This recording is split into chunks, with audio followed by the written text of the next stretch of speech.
Welcome to the Danielle Robinson Podcast, where we examine culture, politics, and the psychology of being a woman in a world that still decides what virtue should look like. Today's episode is about how the stories we inherit through scripture, sermons, and silence shape not only what we believe, but what we are allowed to be. Because before law, there was religion. Before policy, there was purity. And across centuries, purity has been one of the most enduring tools of control, sanctifying obedience, legislating sexuality, and disguising hierarchy as holiness.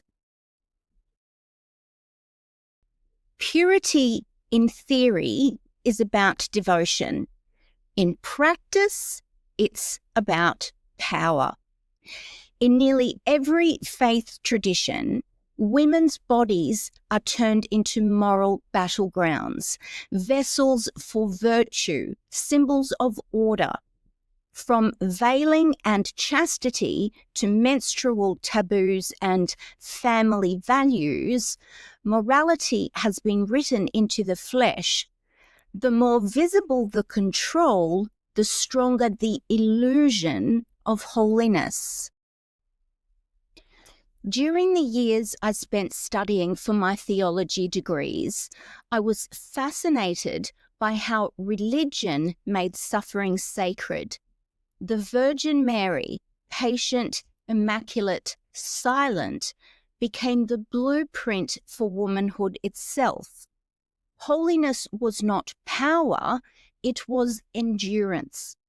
In Latin America, Catholicism turned that theology into policy.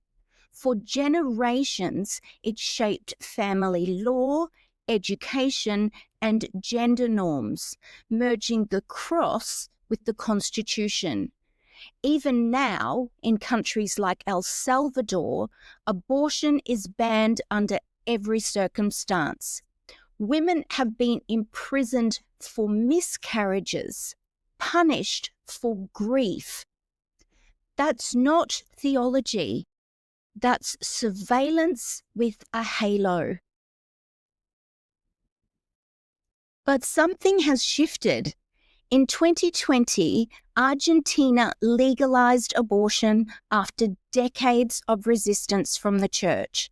The streets turned green with protest, a Maria Verde or green wave. It wasn't just political, it was spiritual defiance, a public exorcism of inherited guilt.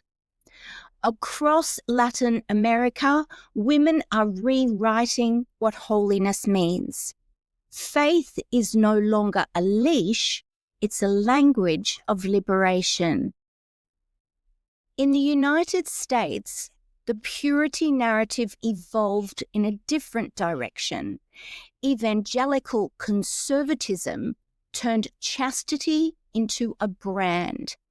True love waits rings, abstinence conferences, modesty campaigns, an entire industry built on the idea that virtue is virginity. But purity culture didn't save anyone. It shamed a generation into silence.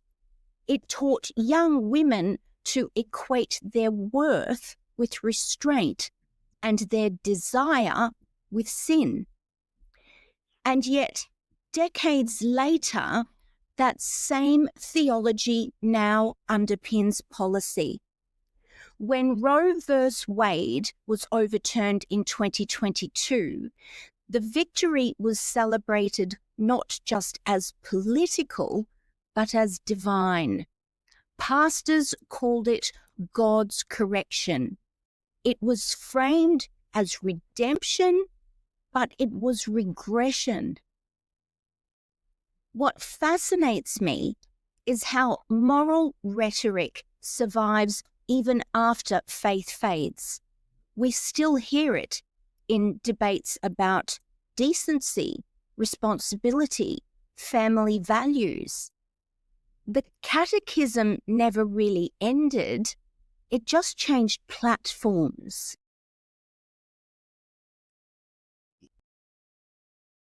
In South Asia, purity takes another form: ritual, caste, and honour. In 2018, India's Supreme Court ruled that women of reproductive age could enter the Sabarimala temple, a victory for equality. And yet, the backlash was violent. Protesters flooded the streets. Women were attacked for simply existing in a sacred space.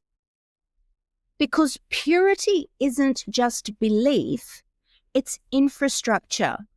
It decides who may enter, who may speak, who may belong. Even menstruation, the most natural rhythm of life, becomes taboo. Girls are taught to hide, to stay apart, to see their own biology as contamination. And yet activists are reclaiming that narrative. From Kiran Gandhi's marathon run while menstruating freely to grassroots campaigns across India and Nepal, the conversation is shifting from shame to sovereignty. Every act of rebellion, no matter how small, exposes the fiction at the heart of purity, that worth can be measured by obedience. In Iran, purity takes the shape of modesty, a law written into fabric.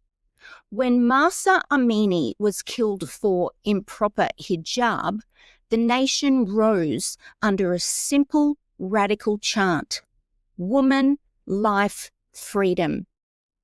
These protests weren't against faith, they were against coercion. Because modesty without choice isn't devotion, it's domination. In Saudi Arabia, women can now drive and work, but the state still polices morality. Modernity without autonomy is just control with better lighting. And that's the thread connecting it all across temples, mosques, and megachurches. The body remains the border between obedience and freedom. Purity always needs an enemy. It defines itself through opposition: the fallen woman, the immodest girl, the single mother. They become morality's scapegoats, carrying the shame societies refuse to confront. And yet, faith itself isn't the villain here. Across every tradition, women of faith are also its fiercest reformers.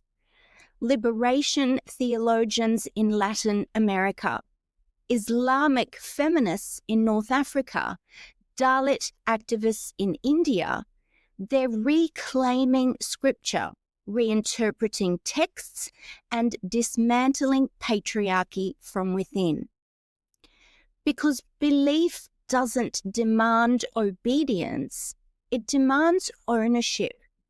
To believe freely is itself an act of autonomy.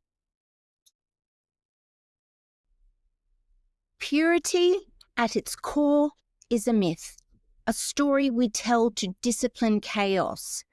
But the human body was never meant to be pure. It bleeds, it ages, it desires, it fails, it forgives.